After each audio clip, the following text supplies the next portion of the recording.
Welcome to the Joyful Mate podcast.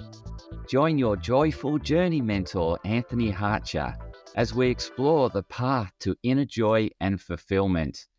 Each episode will dive into the science of happiness, share personal insights, and invite you to be part of this interactive book writing adventure. Let's embark on this joyful journey together. Tune in and let's make happiness a part of your everyday. Me and my happiness, recording number 3. My thoughts is on neurotransmitters and the focus to hack them or to get them to perform in a particular way, and in order to make mental stability. And I think this very much gets me to think about the pharmaceutical drugs that are trying to hack neurotransmitters to help people feel in a certain way. And I think what happens is that, well, it depends on the person.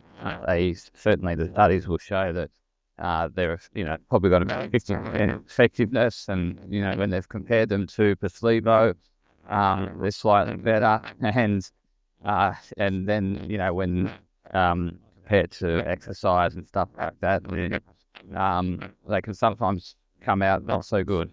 So there's certainly not the one size fits all and the perfect solution or the silver bullet. And there's side effects that come with them. So it depends on the individual. And see, the difficulty is that what happens is, like, say if it's an SSRI, where it's a selective serotonin reuptake inhibitor, so it keeps the serotonin around the synapses between nerves and doesn't allow the reuptake of serotonin, which is the recycling of serotonin. And so the goal is it constantly is there to help the person feel more fulfilled. And, from a chemistry point of view and a physiological point of view, the mechanism makes this, understanding and sense of the mechanism. But the issue with them is that what happens is the body develops so many receptors, and those receptors, serotonin will bind to the receptors and perform a neurological response, which makes people feel more content, more satisfied, and going to hopefully uplift them from how they're currently feeling. Now, what happens in time is that the body then realizes that there's far more serotonin there, and it will start producing more receptors. So what happens over time is that the same concentration of drugs won't be as effective as what it was initially, and over time the drugs will need to be increased in order to maintain its effectiveness. The other side of the coin is that the body gets better at breaking down, so it creates more of the enzyme. Because of more of the drug is present, the body then realizes that in order to maintain homeostasis, it then produces more of the enzyme that breaks down the drug. And I think it's the monoamine oxidase, I'm pretty sure, or it's diamine oxidase. So that enzyme is then produced more of, and so there's a greater breakdown of the drug, and hence the need, not only from a receptor point of view to get the same effects, but also from a breakdown point of view. And so the drug's constantly fighting against the body. The body is wanting to maintain a homeostasis, and the drug is wanting to push a one-sided outcome. And so these drugs become less effective over time, to the point where the person's taking more and more of the drug, and they're going to increase the likelihood of having more and more side effects, and the effectiveness of the drug becomes less, and the problem is still there. So the other way in which the body forms these synapses and creates like the serotonin and dopamine and oxytocin is based on how we perceive the world. So if we perceive things in our favor, working for us or supporting us, then we're going to produce more of that serotonin, oxytocin, and dopamine. And then obviously those neurotransmitters that are produced will get broken down, and they're no longer there or present at the same concentrations as they were when you achieved your objective or felt a bit supported, nurtured. The same as with when challenge comes along, we're going to produce a different chemistry of neurotransmitters. So there's going to be less serotonin and more of like glutamate and histamine and noradrenaline, norepinephrine to help us to get through the challenge, because that's the neurochemistry we need. So whilst we're challenged and stressed, we're going to experience less of those neurotransmitters that we associate with contentment, satisfaction, fulfillment, and happiness. So, but that body is providing us the neurotransmitters we need in order to get through the challenge.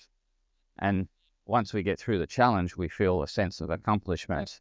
And that sense will then produce the neurotransmitters that we associate with fulfillment and contentment and life satisfaction, such as serotonin, oxytocin, dopamine, a sense of GABA, a bit more calmness, settled. And so our body will manufacture these chemicals based on what we perceive. And so our perceptions can really shape our neurotransmitters. And so if we have a perception that things are supportive and positive, and I guess this is that sort of optimistic, if people with more optimism have better mental health, typically. People with pessimism has poorer mental health. And obviously when you see things as against you and non-supportive, then you're going to produce more of those stress neurotransmitters, such as the noradrenaline, epinephrine. You'll produce more glutamate, histamine. These things are associated with challenge. Again, it's the perception of it. So if you perceive the challenge as that growth element within you, then it's going to be not as great of a challenge. You won't be producing as many of these, this huge load of stress. Like if you perceive the challenge as horrendous and, life-threatening, and that we can perceive it that way when we consider it that we're over-challenged or it's not fair. And so we're focused on the unfairness. And so then that can become a real feeling of threatening and not supported and huge amount of unfulfillment. And so the neurochemistry is going to alter based on how you perceive that. Whereas if you perceive that and have that awareness that with any growth and incremental improvements going to come challenge, uncertainty, and that's when we're stepping out of our comfort zone. However, there's an association with that is that it's going to bring more fulfillment. And so you're going to have a much better neurochemistry when we know that the path we're on is taking us towards more purposeful, more meaningful life, more fulfilling life, and that we recognize that the problems that we're encountering are worth solving because it's taking us in the direction that we want to go in. Then we're going to have a much stable mental health chemistry or neurotransmitter. We won't have extreme polarities of, extreme optimism and then extreme pessimism. And the thing is, you can, like with extreme optimism, that you can sort of have the willpower to maintain that optimism for so long, and then it becomes exhausting and draining when the reality is not shaping out and you're sort of just trying to tell yourself that everything's good. And you're trying to talk yourself into everything good, but you're not actually taking much action because you believe that you can just do it by thinking yourself through it. The problem with that is that you then start noticing that, okay, this is becoming exhausting, and then you'll get overwhelmed with the pessimism, and so you'll cycle between extreme optimism and pessimism based on this thinking of extremities. Whereas if you get back to focusing on the small, noticeable, incremental, being more aware of that incremental progress as opposed to just focus on the giant steps or the incremental milestones, those bigger leaps, that there's a gap there that can result in a bit more pessimism. This is hard work and I don't feel like I'm getting anywhere. But you focus on the incremental ones, then you feel that you're making some inroads every day, some progress. Like, so in the writing of this book, for example, I'm just set myself a goal is to just start talking, just start discussing my thought, but start building some momentum. And when I stop recording, it's after the recording, then I start to, reflect on what I've just said, and then more thoughts come to my mind, and then I can share some more. But I actually need a gap. I can't just keep going on a particular subject because I'm wanting, I guess, producing output. But in order to continue to produce output, I need that space in order to recollect, reconnect, rewire, find those associations. So I actually need that downtime. And so if you think about the brain's neurochemistry, is that it gets very stuck when there's a constant drug there pushing it in one direction. And it becomes very stagnant in a sense that it's a constant, it's the same old. And, that stagnant feeling that we're not progressing, we're not moving forward, becomes distressing over time.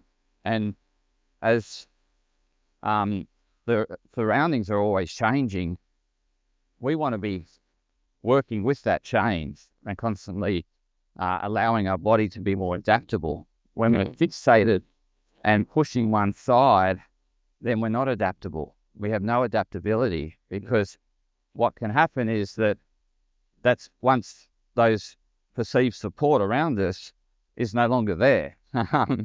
And then, our perception is that they're no longer there, but there is some sort of support, but it's in a different form.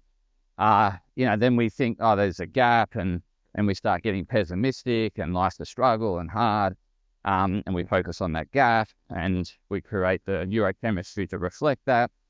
And so I guess getting back to, trying to alter neurochemistry through perceptions, the ultimate perception is that objective perception, seeing both sides and staying in the center to allow the body to shift and be more adaptable to the surroundings. That's an easier state to maintain, because you're not fighting, you're not resisting. When we're trying to fight and just get a one-sided outcome, then everything's a battle. Everything seems to be working against us, because there's so many things out of our control in trying to maintain that one state, that constant, this is what happiness is, this is I'll only be happy if it's like this. So you're trying to force that. And so you think you become exhausted in the process of fighting it and resisting it, as opposed to being adaptable and seeing the new transformative state of, I guess, fulfillment, contentment, progress, incremental progress. And so we want to stay in that transformative state, which is more staying objective and not getting extremely fixated on one side or the other. Obviously, we will move from the center line, and that's human. That's a human nature, is to progress away from center, and then the body wants to maintain that equilibrium and trying to return you back to the center line. So we will have fleeting moments of away from objectivity and subjectivity and emotions. That's normal. What we want, what we don't want, is that extreme emotion running us and being stuck with that and fixated on that extreme emotion. We much better to ebb and flow, and work with the can control, as opposed to focus on what what's working against us. If we focus on what's working against us, we're going to change our neurochemistry and feel unsatisfied and disappointed. So I just wanted to share a bit of insight around neurochemistry and how it can be altered by perceptions, how it can be altered by drugs. The other influence is obviously there's sleep, there's stress, there's nutrition. And so, in order to produce these neurotransmitters, the nutrition has to be the resources the body needs to gather. It needs to be there. So you can't sort of hack your way and just focus on one area. It's really important. We'll be constantly fighting and battling and struggling, and we won't be able to achieve that good, stable mental health or mental health that you feel that you're more in control of things. And, there's obviously things that are going to come your way that you perceive as really unfavorable in the moment. But you can, again, it gets back to perception and what you're conscious of and unconscious of. And so, again, you can help change that neurochemistry in the moment by asking a question to find what is unconscious and find the other side of what you're not seeing or perceiving. So I just want to talk a bit about nutrition. And so the backbone of these neurotransmitters, making sure you have the essential amino acids in your diet. We need essential amino acids because our body can't manufacture the combination of proteins that we need in order to sustain life. And so essential meaning we need to have it in our diet. We need to ingest it. So we need to make sure we have those essential amino acids. The essential amino acids, the best forms, the complete forms of those, all the essential amino acids are in animal foods. So it's a lot easier to maintain a good, resourceful base of amino acids if we're eating animal foods in our diet. If we aren't, then it's quite difficult to get that. I mean, it can be achieved on a non-animal diet if you eat a broader base and you need to eat larger quantities. And I think it's difficult because some people struggle eating the larger quantities of plant-based proteins in order to get the right amount. Animal foods will have the more nutritionally dense fats in a smaller amount, so it's much easier to get the right amounts in your body through consuming animal products. So that's really important. Just the amino acids. That's the macros. In addition to those macros, we need to have, so that can help make the neurotransmitter. However, there's micros that are associated that are needed, that are called cofactors, that are needed to help support the manufacture of that neurotransmitter. And the big cofactors are magnesium and zinc. Magnesium found in green leafy vegetables. Anything green with chlorophyll contains magnesium. Then you have the zinc. Zinc is often bound to protein, so you will find it linked with protein. But then you need the good stomach acid. So we need our stomach acid at the right acidity in order to cleave away the zinc from the amino acid. So it's important to also ensure that you're managing your stress, because obviously we can alter our stomach acid based on our perception of stress. So again, it really gets back to this holistic approach, because at the end of the day, you might have it in your diet, but if you're not assimilating it, then it becomes problematic. So we need the zinc, the magnesium. We need B vitamins. So B vitamins, you'll find it in your meats. So that can be quite easy. If you consume meats, you get the amino acids as well as the B vitamins. In terms of plant-based, those B vitamins are found in the husk or the outer layer of the nuts, seeds, and grains. So that's why it's important, if you're plant-based, that you're eating whole foods, less processed foods. Otherwise, a lot of this nutrition, such as the B vitamins, can be stripped away and lost when it's overly processed. Some of these, they're stripped through the processing of the food to make it more palatable, and essentially, the B vitamins can be lost, and B vitamins also can be lost through temperature and damaged through temperature. So the closer we eat it to the source and less processed, then the more of that we're likely to digest and assimilate. So in terms of what else is important around nutrition for good mental health, good cognitive function, is fats, making sure we're eating cholesterol, and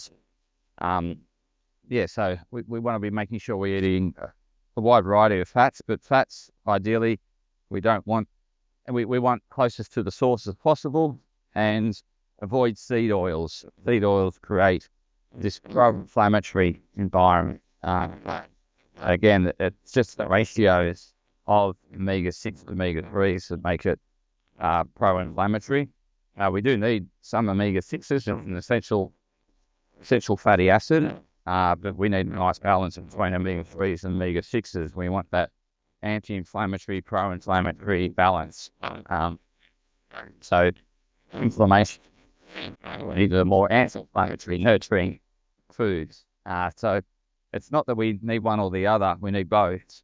It's just making sure that we have a good balance. And as I said, it's having that objective view around perceptions, balanced view. It's having a balanced diet, so to speak.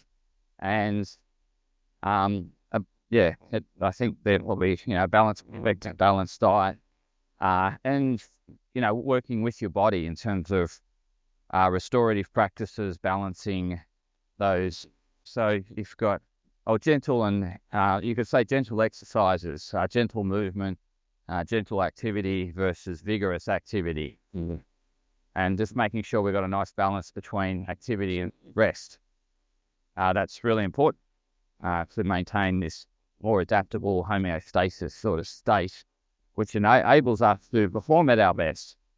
We don't want our body working against us. Like if the body's inflamed, it's going to ultimately cause an inflamed brain. That's going to create a more stressed state and create a neurotransmitter imbalance to the extreme. As I said, it doesn't matter if it's alters from it's always going to alter from the center line. However, we want to manage the extremities. So it may get extreme based on, depending on what happens to us. It could be over supportive or over challenging, so it will hit an extreme. But we want the ability to help it get back to a more objective way of seeing things and a more balanced state of the body. So objectivity of the mind, and so at times we may push for goals and really drive physically, but in order to maintain and sustain a longevity around striving to that goal, we need to work with the body, and so allow it time to rest and get a good night's sleep. And otherwise, if we're constantly pushing, then what happens is we drive the body into a state of exhaustion, not only mental exhaustion, but physical exhaustion. And that creates burnout inadvertently. So what we need to do is see a more heading in the right direction and doing it in a way that's sustainable. We don't want to adopt these practices that we can't maintain, because it ultimately comes at a cost when we get out of balance, out of equilibrium for prolonged periods of time. That's going to accelerate aging. So in order to maintain a healthy state, we need to work on that physical balance as well as that mental objectivity. So I'm going to have another chapter where I talk about brain and heart alignment. So that will be another chapter. We can discuss that.